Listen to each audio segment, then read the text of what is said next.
So Sarah and I have worked like the Nazgul were behind us for about 3.5 hours this morning. What we did was we started with just the trailer bed with flashing, and we went through and used heavy-duty duct tape to insulate all of the splits in between the flashing. There were only a few instances of that.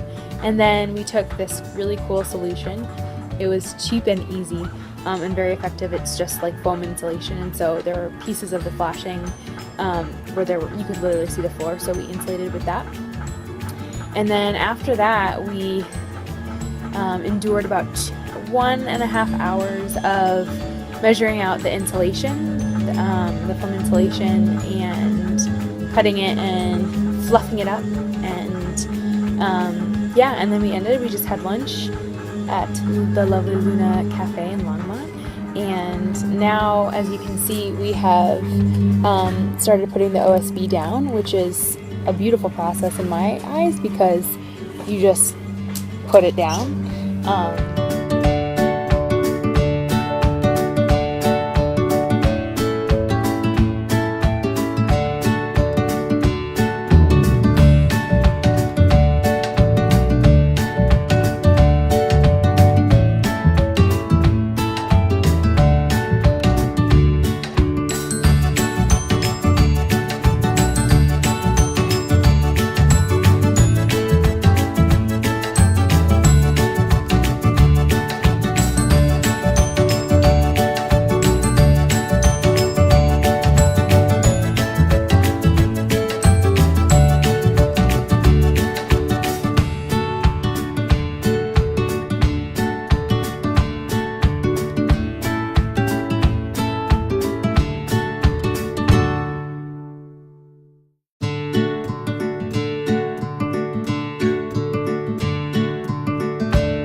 Yes, this is day 3.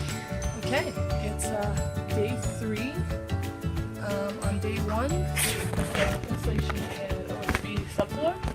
On day 2, we finished drilling in the OSB subfloor and then began sort of creating some framed walls, which I've got here.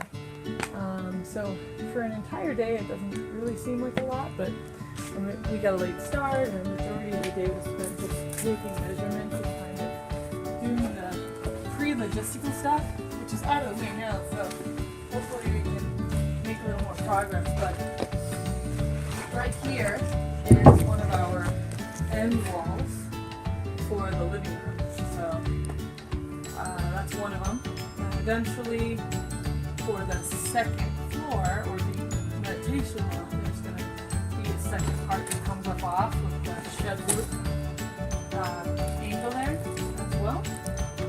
And so today I'm going to work on making more sections, and then once they're complete, I'll make sure that they're square, which we can do a video on that in a little while, and then put some little diagonal braces on each one. But we're going to just bang out the big parts first and do that later.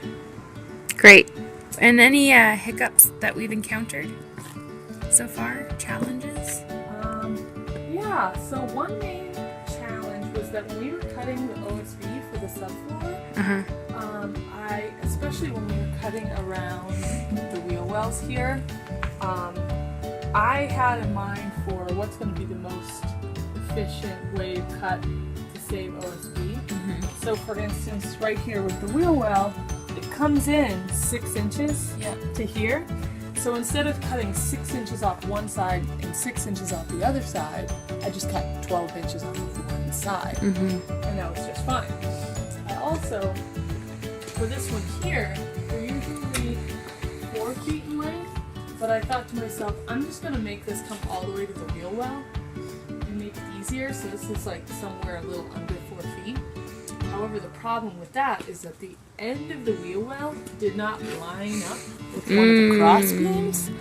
And what I should have done is, instead of measuring it to the end of the wheel well, which I thought would be the most convenient, I should have figured out where the last beam was before the wheel well and measured it to that. Because that way the seam would have been sitting directly onto a beam. Okay. So we had to create some cross blocks and things underneath the seam. And when you say cross Cross blocks? yeah, that's what I meant. Basically, you know, we took some chunks of 2x4 and things, and between the cross beams, so basically, you've seen in previous videos, but the cross beams of the trailer kind of look like this. So we had to build up little cross blocks to fit in between and come flush, because this is sitting between 2 cross beams. So we had to make an area, a flush surface upon which the seam could sit, so that there wasn't like sagging when you stepped on it. And the reason you don't want there to be any sagging between the seams or shifting is because later on, way later on, when we're putting in hardwood or quick floors or tile or whatever kind of floor we're putting in, it needs to be put on a completely solid, unmoving surface. So if there's shifting going on the floor underneath, that's going to mess with the hardwood over time. And you'll see things popping and bowing and Great. all kinds of bad stuff. Great. So moral of the story is, even though the hiccups present themselves, there's usually a pretty reasonable way of pushing through it. Yeah, there's always a way to fix it.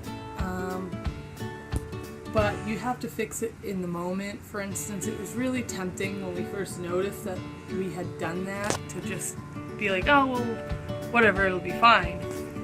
But you have to, even though it sucks to take that extra time and to change the plan for the day, you have to deal with it in the moment. Because if you go too far, then it's gonna, the longer you go, the longer you build up on it, the more in depth the repair is eventually gonna be. So it's best to just kind of fix it as soon as you recommend.